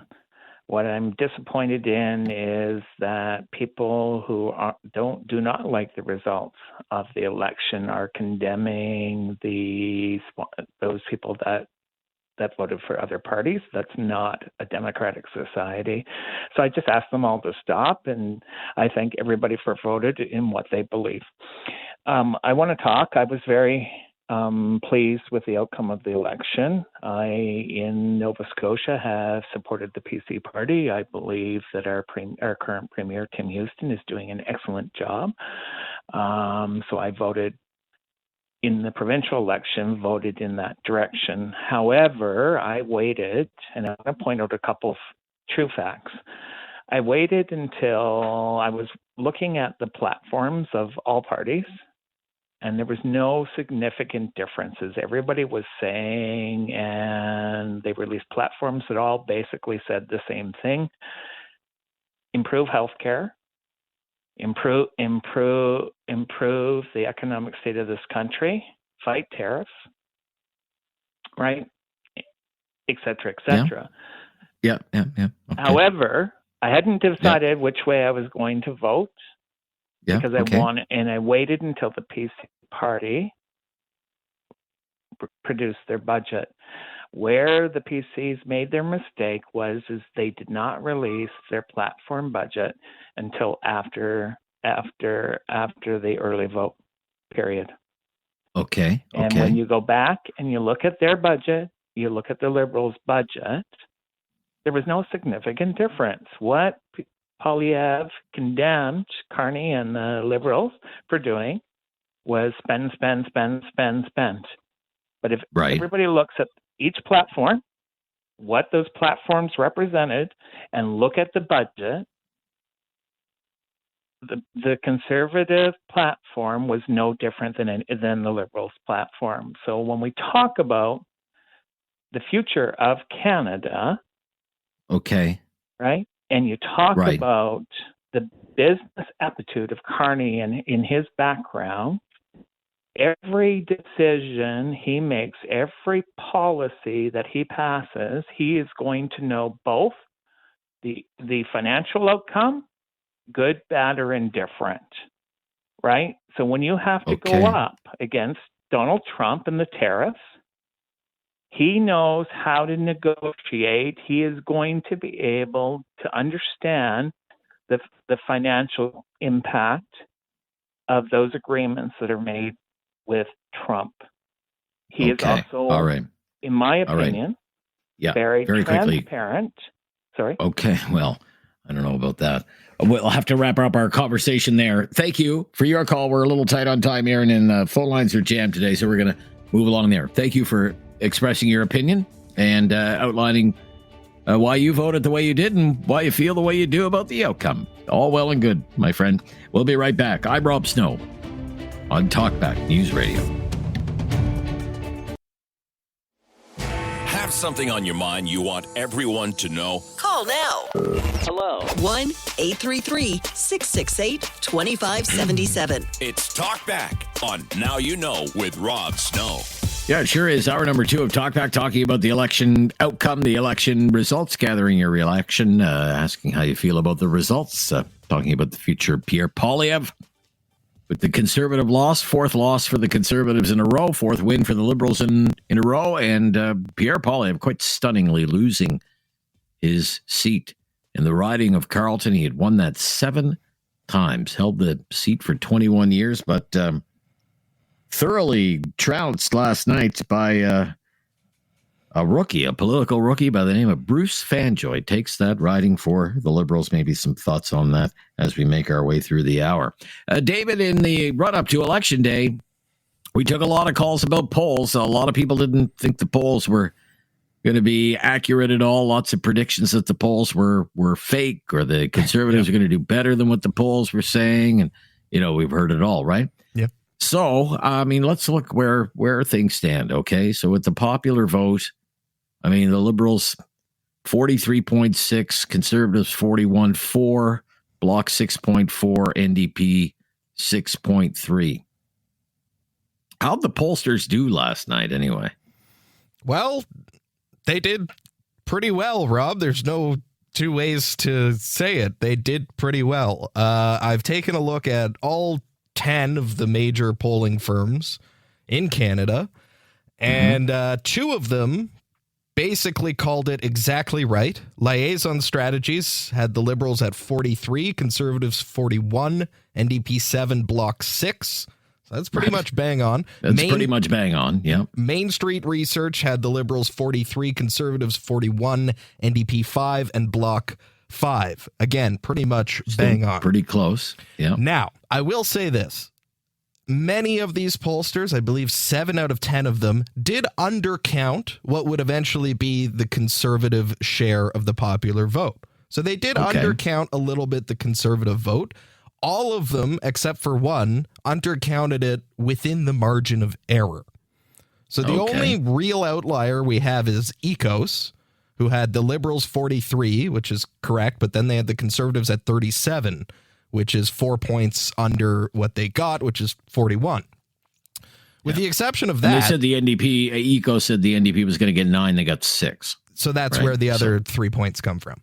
Right, yeah. With the exception of that, so ECOS, Nanos, Ipsos, Abacus Data, Innovative Research, Leger, Research Co., Angus Reid, all of these major firms were within the margin of error on the popular vote, now that it's all said and done. But on the NDP at 6.4... I don't think the pollsters did good on the NDP. That is some of them were pretty good. Like Liaison said they were going to get 7. Main Street said they were going to get 5. Eco said they were going to get 9. Nano said they were going to get 8. Ipsos said 9. Abacus said 10. Innovative said 11. Boy, they could love to have 11. Basically double what they have. But some of the others are pretty good. Research Co. 7, Angus Reid 7. So, yeah, but generally speaking, pretty good night for the pollsters. Okay? Pretty good night for the pollsters, all in all. All right. And they're breathing a sigh of relief, let me tell you, with those results as well. Back to the phones. Dan in Kitchener. Thanks for that, Dave. Dan in Kitchener. Hi, Dan. I'm good, Dan. Barely hear you, though. I can barely hear you. Yeah, sorry about that. So what I wanted to mention was, the election is the election. I don't think anybody calls Canadian elections into question as far as fairness. But I think what we have to do, we have to accept the electorate's decision. And, all I would like here is some civility. We saw divisiveness in the United States election. I think this is the time for Canada to come together, regardless of who our Prime Minister and our ruling party are. I'd like to see the parties get along. I was going to hear Ms. Liev be combative. Mr. Carney seemed to offer an olive branch to say that he'd be happy to discuss, everything with other parties and get them on board. But I think at this time we really need to be united, and I think we should have some civility. We don't need name calling. We're better than that. We're not American. Okay. All right. Well said, sir. Nothing to disagree with there, and I thank you for your call today. But we're going to have to stop here and be right back on Talkback. I'm Rob Snow. This is Now You Know, extended edition of Talkback, a full 3 hours today here on News Radio.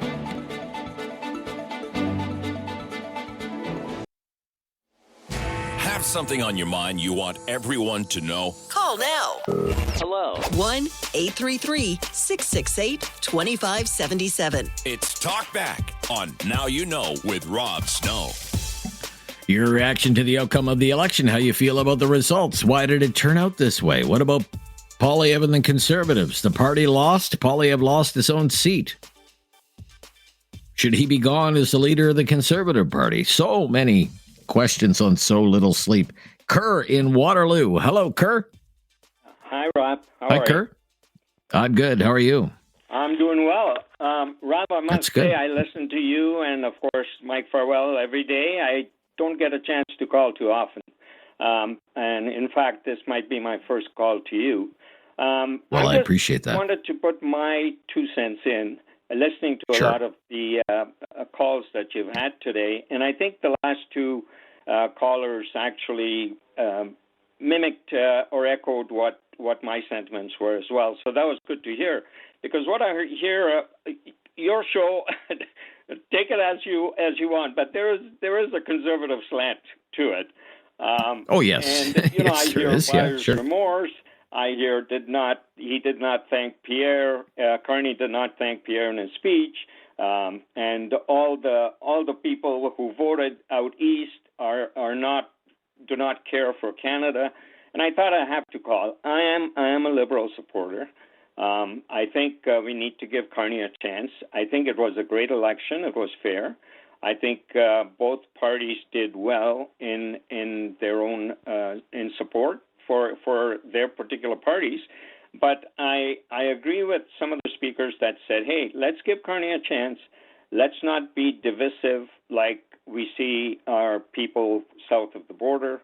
I think we're almost, not quite, but almost at a 50-50 split in the votes. And I think we need to work together. As far as working out, I know you mentioned out east with the Bloc and out west with Danielle Smith and the Conservatives in Alberta. I think Carney has got a big job ahead of him. Needs to bring Canada together. I think we all have been brought together by Trump, whether he liked it or not. But I think we're on a very good stretch that Canadians are really feeling for Canada. And I put up a flag the first day Trump mentioned the 51st state. I put a flag out on my lawn. I think we need to get together. All right, Kerr. Thank you for your opinion. Yeah, no, welcome all opinions around here, sir. You don't have to agree with me. Let's go to Mark Carney territory, Nepean. A wonderful place to be in. Hello, Matthew. G'day, Rob. How are you? I'm good, Matthew. How are you today? I'm good. A little That's disappointed, good. Yeah. but that's the way how it goes. Yes. Free and fair election. That's the way this one went. Yep. I think there's two things that are going to happen over the next short period of time. Number one, will Pierre stay on? I think that's all dependent on what happens with the NDP people. Are they going to walk, or are they going to stay loyal to their roots? And the second thing, if Mark Carney bungles Mr. Trump, or it becomes a disaster, kind of similar to the Zelensky affair, where do you think it goes from there? Do you think the supporters that supported Carney are going to feel sympathetic to him? Or do you think it's going to be more so we can't go anywhere and Trump just escalates everything to get what he wants? Because I see two sectors in Canada that are going to go. One is supply management, and two, potentially the banking system.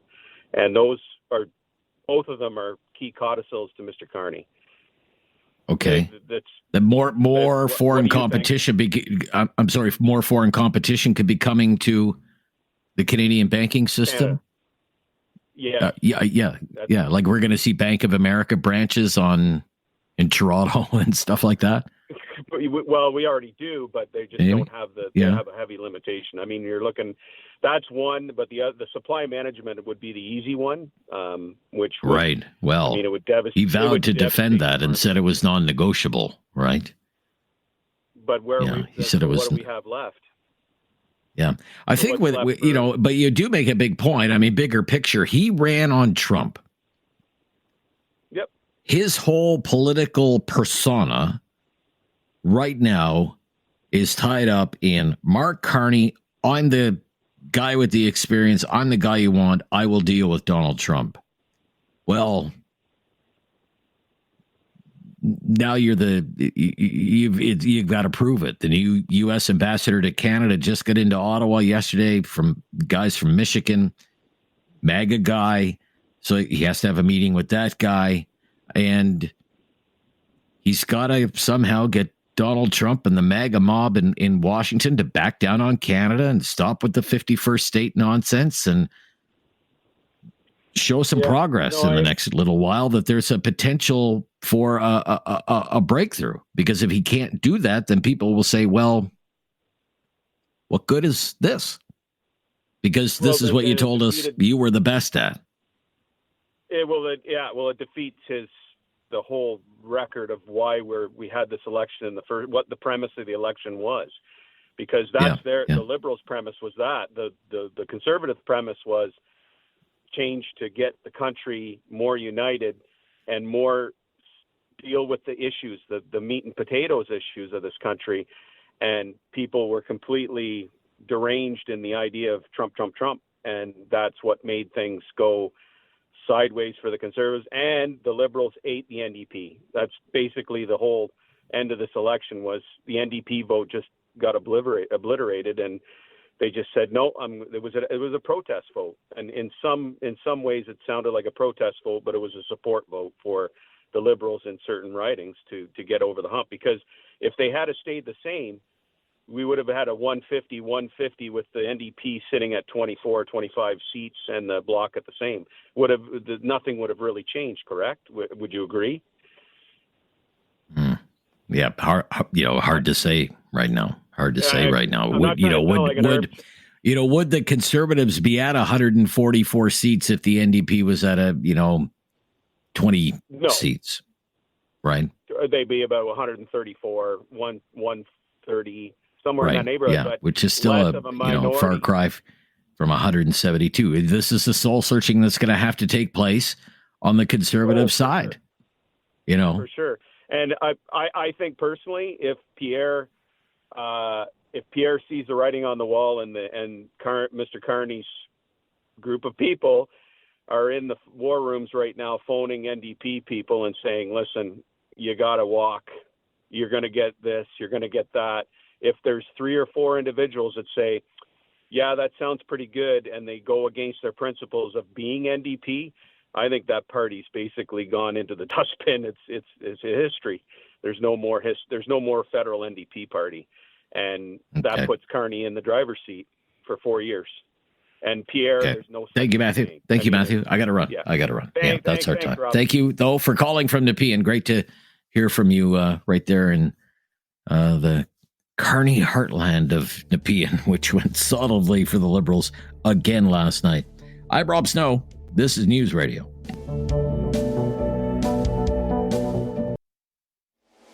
Have something on your mind you want everyone to know? Call now. Hello. 1-833-668-2577. It's Talk Back on Now You Know with Rob Snow. Let's go right back to our calls and talk a little more about the election. Mike in Kitchener. Hi, Mike. Hey, Rob. How are you? I'm good, Mike. How are you? Good. So 2 thoughts. First of all, on the Liberal, quote, majority. As far as I'm concerned, they already have the majority government. Those poor 7 NDP souls don't need to cross over to give it to them. They are going to be in no hurry to have another election. They're going to go through a leadership contest. So as far as I'm concerned, we have a majority government, and we're locked until 2029. And I think that's where that goes. Okay. And then on Mr. Poilievre, I personally don't care if he stays or goes, but let's just think the scenario for a moment that he stays. So what's he got to do? He's got to go find, quote unquote, some poor lemming conservative who's willing to give up their seat that they worked their ass off to get last night and ask them to resign. So he's got to ask somebody to give up $400,000 in salary. And then he's going to have an unnecessary by-election that's going to cost hundreds of thousands of dollars. And that really doesn't help his smart Pierre axe attack, save taxpayers' money, if that's the route he decides to go. I think Conservatives have to be honest. I think it was Peter MacKay when Andrew Scheer lost said that Scheer missed an empty net. Mr. Poilievre missed an empty net last night. The difference is Scheer missed a hockey net. Poilievre missed a soccer net. Okay. And I don't know how he stays. I don't care if he stays, but I don't know how he builds into his image, forcing an unnecessary by-election, taking some conservative MP's job away from him. It just doesn't make any sense. Yeah. I think you're on. I mean, he would have to make such a compelling case Because he doesn't have a seat. And in the House of Commons, he's usually the star of the show. And now he has lost that pulpit, right? And how do you even do that? Let's say you try and convince someone, okay, step aside, do it for the good of the party. Say one of the MPs in the Calgary area, because they did so well in Calgary last night. You try and twist their arm, say you're stepping down for family reasons, and we're going to put Poilievre in there. What does Poilievre have to offer? Nothing. Well, how do you ask somebody to give he doesn't have any leverage, I guess would be my point. Right? He can't give someone a cushy diplomatic post or name him the head of some crown corporation or appoint them to the Senate. He could promise to do that maybe sometime in a fictional universe way off in the future, but he can't do that now. Oh. What does he have to offer somebody to step down? It's a tough spot for Poilievre. I don't know how he's going to hang on. We'll see. But can I leave you with a little joke on Facebook? And it's a clean joke. Okay. If he decides to step down, I was told he knows lots of truckers that can help him move if he brings donuts. Okay. Well, okay. Mike, oh, man, you're cruel, Mike. That's cruel. Just cruelty. All right. Up next, we're going to go to, let's go to Jen in Calgary. Hi, Jen. Yes? Hi, Jen. You're on the air. Go ahead, Jen. Hi. I was just wondering, I think Jen. this election was sealed at the beginning of the last election. Okay, how so? Because when Trudeau got in, the first thing he did was, how many immigrants were let into the country? Was he hoping to give them homes, or was he hoping for votes? Well, only Canadian citizens can vote, man. It takes a long time to become a Canadian citizen. You know that. Yeah, that's true. Yeah. But it seems that a lot of the vote was done on gratitude rather than the issues. Okay. Well, I think a lot of it was, I would say a lot of it was driven by emotion. Yeah. And not necessarily who made the biggest promises. I mean, they were both promising tax cuts. They're both promising retaliatory tariffs. They're both promising to build more homes. You know, they're both promising energy corridors or pipe. They're both promising a lot of the same things, but one was pitching hope and one was pitching fear. One was pitching Trump and one was pitching change. Right. And in the end, Trump won over change. So that's unfortunate. It's unfortunate. Okay. What do you think should happen to Poilievre? Do you think he's got to go or stay? Or I think he should go. You think he should go? Need okay. a new leader. I think everybody. If I had my way, I would start the whole government again.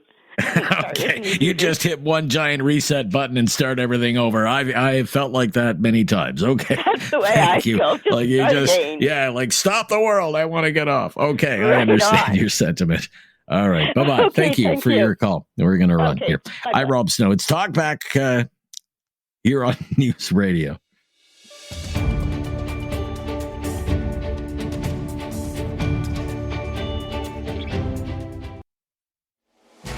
Something on your mind you want everyone to know? Call now. Hello. 1-833-668-2577. It's Talk Back on Now You Know with Rob Snow.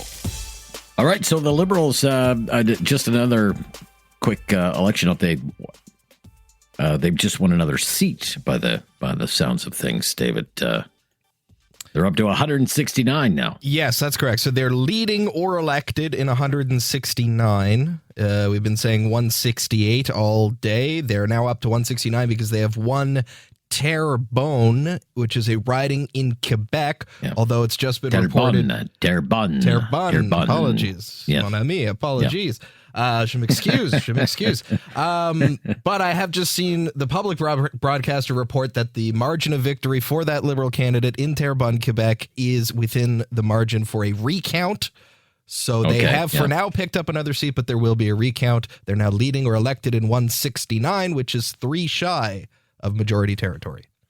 So if it is Terrebonne where they've won, I mean, that is just off the island of Montreal. It's kind of just north of downtown Montreal. So this would be kind of the suburban region, the greater Montreal area. And that would be, that's a block seat that they took from the block if it's that riding. And so that'll be another disappointment for the Bloc in Quebec, which had already been down. I think it was a dozen seats or so. So that's another one. Another one bites the dust for the Separatists. Okay, Dave, who's going to be the last call today? Why don't we make it Jason out in Calgary? Jason, yes. Yep, Jason. Hi, Jason. Hello, can you hear me? Hi, Jason. Yeah, hear you just fine, sir. You get the last say, Jason. You get to unite the country on this. On my divisive thought. Great. I'll try to make it quick. I'm Calgarian, so you can guess my political views. Watched the debates. Actually, watched the debate in French. Listened to the acceptance speech. Kudos, Carney, whatever. One of the topics of discussion was always the divisiveness of Canada. And, it's one Canada, strong Canada, bring us all together. Why is it then, or why is it just me? Help me understand. Every time Mr. Blanchette speaks, and even Carney talking to him in the speeches, and Carney's acceptance speech, it's always, we're going to do what's good for Quebec and Canada. Oh, we'll do the tariffs against Trump, something that's amiable for Quebec and Canada. Is Quebec not part of Canada? Why is they're not touting separatist, or they're not screaming separatist? Right. They don't say Quebec and Alberta. Right. Yeah. And they don't talk. Canada and Alberta. Exactly. Carney doesn't say, we're going to do work energy pipelines for the best interest in Alberta and Canada. It's just Canada. Yeah. With the exception of when talking about Quebec, right? Quebec and Canada. Yeah. That's the language of the sovereigntists, sir. As though it's some kind of nation-to-nation discussion, right? So, how do you talk about national unity when a large portion of it, whatever you want to call it, already think of themselves as a separate state? Because it's always not just, we're part of Canada, it's Quebec and Canada. Right. Okay. All right. I understand your point. You think there's some double talk, double speak, maybe even some hypocrisy there. All well and good. Not necessarily the unifying moment I was hoping to end our extended talk back today. But we'll be back tomorrow with another edition of Talkback and Now You Know with Rob Snow with the latest breaking news coming up next here on News Radio.